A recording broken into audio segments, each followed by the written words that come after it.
अब हम बात करते हैं रूल नंबर 3A की। रूल 3A बोलता है कि जो एक्स पार्टी इंटेरिम इंजंक्शन पास हुई थी, जो पास करी थी कोर्ट ने, उसको टेम्परेरी इंजंक्शन में बदला जा सकता है, और the court has to actually decide this thing कि उसको टेम्परेरी इंजंक्शन में बदलना है या फिर नहीं बदलना है विद इन 30 डेज। तो जो एक्स पार्टी इंटेरिम इंजंक्शन है, इसको टेम्परेरी इंजंक्शन में बदलना है या फिर नहीं बदलना है, कोर्ट को ये 30 डेज में 30 डेज में कोर्ट को डिसाइड करना पड़ेगा।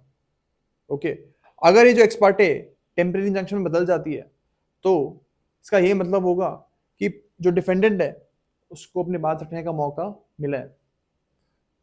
ओके, ऊपर हमने देखा था एक्सपार्टे में उसको अपनी बात रखने का मौका नहीं मिला था, लेकिन रूल नंबर 3 ये बोलता है कि 30 दिन के अंदर अंदर उस डिफेंडेंट को बुलाओ, उसकी बात रखने का उसको मौका दो, और उसके बाद कोर्ट को लगता है कि हाँ टेम्परेरी इंजंक्शन में कन्वर्ट करना चाहिए इसे, then court will convert the ex parte interim injunction into temporary injunction. Okay, तो यही रूल नंबर 3 बोलता है, 3A बोलता है। अब हम आते हैं रूल नंबर 4 पे। रूल नंबर 4 बोलता है कि जो इंजंक्शन का ऑर्डर है ना, उसको आप बदल भी सकते हो, सेट असाइड भी कर सकते हो, चेंज भी कर सकते हो, उसकी कंडीशंस जो है उसको भी मॉडिफाई कर सकते हो आप। मतलब कि अगर इंजंक्शन कोर्ट ने किसी कंडीशंस के ऊपर दी थी, तो उनको मॉडिफाई किया जा सकता है, या फिर एक इंजंक्शन को सेट असाइड भी किया जा सकता है। फॉर एग्जाम्पल, कोर्ट को लगता है कि उस लैंड पे जिसमें कंस्ट्रक्शन कर रहा था वो डिफेंडेंट, कोर्ट को लगता है कि भाई चलो अब डिफेंडेंट को हम अलाउ कर देते हैं, ये जो केस है ये प्राइमा फेसाई लग रहा है कि डिफेंडेंट के फेवर का ही केस है, तो हम उसको अब अलाउ कर देते हैं वहां पे घर बनाने के लिए। अगर ऐसा होता है तो what is this? This is actually setting aside the injunction that was earlier ordered against this defendant. तो ये कोर्ट रूल नंबर 4 में कर सकता है, इंजंक्शन को सेट असाइड कर सकता है। ओके, तो रूल नंबर 4 में हमको यही चीज समझनी है बस। अब हम आते हैं रूल नंबर 5 पे। ये बात करते हैं injunction directed to corporation is binding not only on the corporation itself but also on all members and officers of the corporation.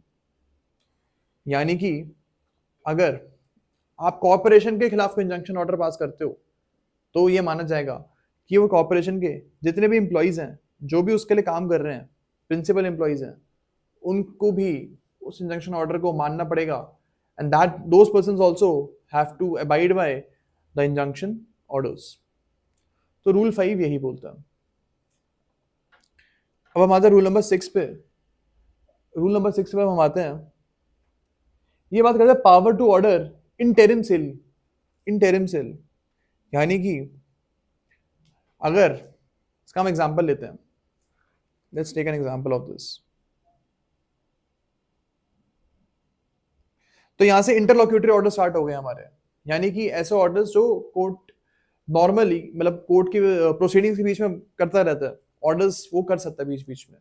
Summons के हमने ऑर्डर पढ़े थे। अब रूल 6 में हम एक और एग्जांपल देखते हैं, एक इंटरलॉक्यूटरी ऑर्डर का, जो कि प्रोसीडिंग्स के बीच में कोर्ट ऑर्डर कर सकता है। ओके, फॉर एग्जांपल, ए ने बी के खिलाफ सूट फाइल किया कि बी जो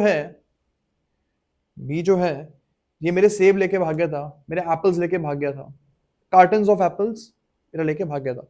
suppose 5 cartons of apples B लेके मेरा भाग गया था, मेरे को मेरे एप्पल्स वापस चाहिए।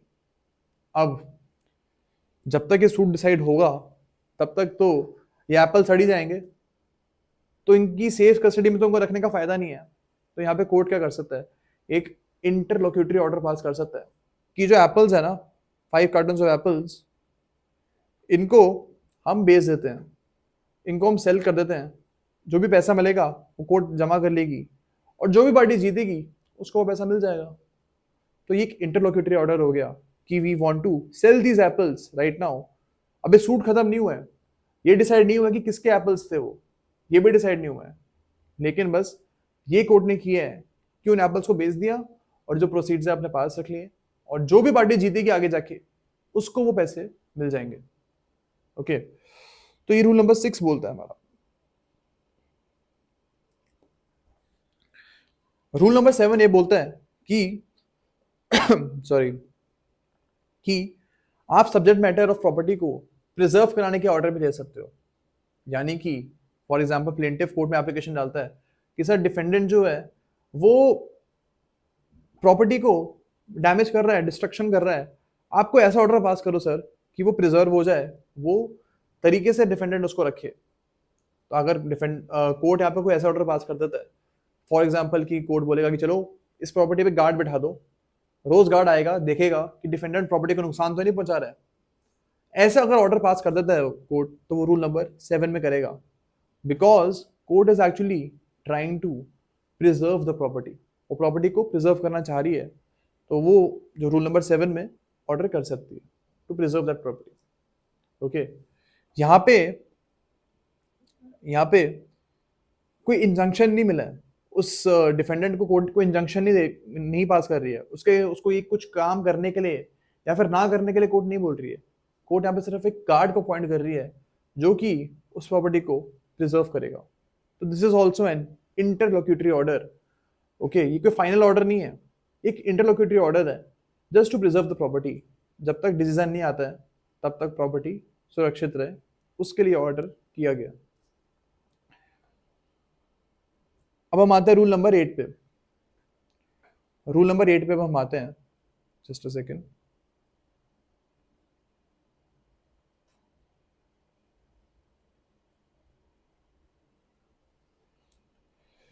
Rule number 8, an application by the plaintiff for an order under rule 6 और रूल, ये थोड़ा मिस प्रिंटिंग हो गई है, रूल 7 आई थिंक है, may be made at any time after the institution of suit. तो जो रूल 6 में हमने इंटरलॉक्यूटरी ऑर्डर्स पढ़े हैं, रूल 7 में जो पढ़े हैं, वो मतलब ऑर्डर को पास कराने के लिए जो एप्लीकेशन है वो इंस्टीट्यूशन ऑफ सूट के कभी भी बाद आप डाल सकते हो। सिंपल सा ये बात बोलता है। N application by the defendant for a like order may be made at any time after appearance. तो डिफेंडेंट जब अपनी फर्स्ट अपीयरेंस करेगा उसके किसी भी टाइम बाद तक वो एप्लीकेशन ये वाली डाल सकता है, रूल 7 और रूल 6 वाली जो एप्लीकेशन है। तो ये बहुत बेसिक सा एक रूल है कि भाई कब आप ये वाली एप्लीकेशन डाल सकते हो, इंटरलोक्यूटरी ऑर्डर को पास कराने की एप्लीकेशन आप जो ये रूल्स में रूल नंबर 8 में बताया गया है उस हिसाब से आप एप्लीकेशन डाल सकते हो। तो this is not a very important section from sorry not an very important rule from exams point of view. Okay, now we will be talking about rule number 9। Rule 9 क्या बोलता है? फॉर एग्जाम्पल एक suit है between A and B, A versus B एक suit है regarding a land, एक piece of land के लेके बीच में ए और बी के बीच में सूट हो गया। अब इस प्रॉपर्टी का जो लैंड है इसमें जो पोजेशन था वो बी का था, बी का पोजेशन था इस लैंड के ऊपर, और अभी भी बी जो है इस लैंड के पोजेशन में है। अब बी क्या करता है, बी ने जो लैंड है ना इसका लैंड रेवेन्यू सरकार को नहीं दिया था। Land revenue type of tax होता है जो कि आपको सरकार के पास जमा करना पड़ता है, and this B has not paid land revenue to government. Okay, अब गवर्नमेंट क्या करती है, वो बोलती है कि हम इस लैंड को बेच देंगे, we will sell this land because हमें लैंड रेवेन्यू नहीं पे किया है, तो अब हम इस लैंड को बेच देंगे। तो अब क्या हो रहा है इस केस में, जो लैंड है ये ऑलरेडी ए और बी के बीच में डिस्प्यूटेड है, और अब क्या हो रहा है, इस लैंड को बेचा जा रहा है बिकॉज इस लैंड का जो लैंड रेवेन्यू वो पे नहीं किया गया सरकार को। यहाँ पे क्या हो सकता है, ए जो है ना, ए इस लैंड का लैंड रेवेन्यू पे कर सकता है, और उसके बाद क्या होगा, जो उसकी पोजेशन है वो बी से ए को ट्रांसफर हो जाएगी। अब इस सूट डिसाइड नहीं हुआ है कि ये लैंड एक्चुअली में किसका है, बट एक लिमिटेड पर्पस इसका इस रूल नंबर 10 का ये है कि अगर ए यहाँ पे लैंड रेवेन्यू पे कर देता है तो जो प्रॉपर्टी की पोजेशन है वो बी से उठ के ए के पास आ जाएगी, और जब सूट डिसाइड होगा वो तो तब बात की बात है, जब जो सूट डिसाइड होगा वो जो भी फिर मानना पड़ेगा कोर्ट के ऑर्डर्स। अगर कोर्ट बोलते कि बी इस लैंड को होल्ड, उसका ओनरशिप जो है इस लैंड की वो बी के पास है, तो दोबारा से बी के पास ले जाएगी प्रॉपर्टी। लेकिन अभी इमीडिएटली क्या हो रहा है, लैंड रेवेन्यू जो है ए पे कर रहा है इस लैंड का, तो प्रॉपर्टी जो है वो ए को ट्रांसफर हो जाएगी यहाँ पे, as in the possession will be transfer to A. तो यही रूल नंबर 9 हमको बोलना चाहिए। अब हम आते हैं रूल नंबर 10 पे। रूल नंबर 10 ये बोलता है कि अगर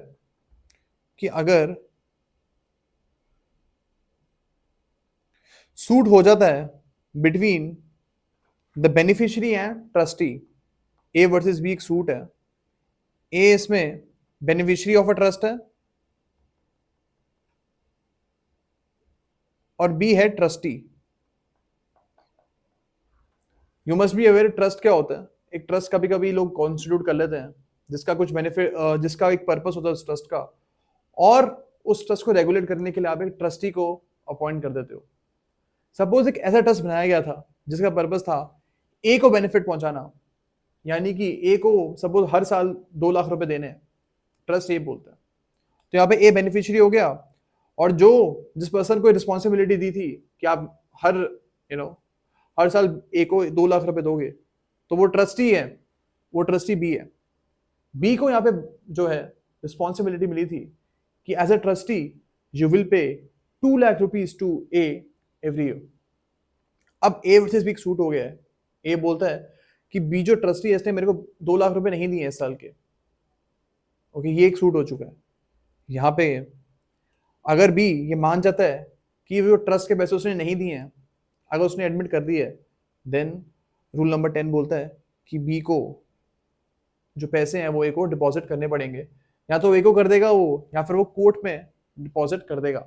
जो ट्रस्ट का अमाउंट है वो कोर्ट में डिपॉजिट कर देगा, और कोर्ट को अगर लगेगा then court will transfer the amount to A. तो यही रूल नंबर 10 बोलता है। तो ज्यादा इंपॉर्टेंट बिल्कुल भी नहीं है ये वाला रूल, ओके, ये रूल बिल्कुल इंपॉर्टेंट नहीं है, बट स्टिल इट्स गिवन, तो हमको पढ़ना पड़ेगा इसको, and we have already read this. अब हमारा ऑर्डर नंबर 39 कंप्लीट हो गया, और नेक्स्ट क्लास में हम ऑर्डर नंबर 40 स्टार्ट करेंगे। Okay, thank you so much.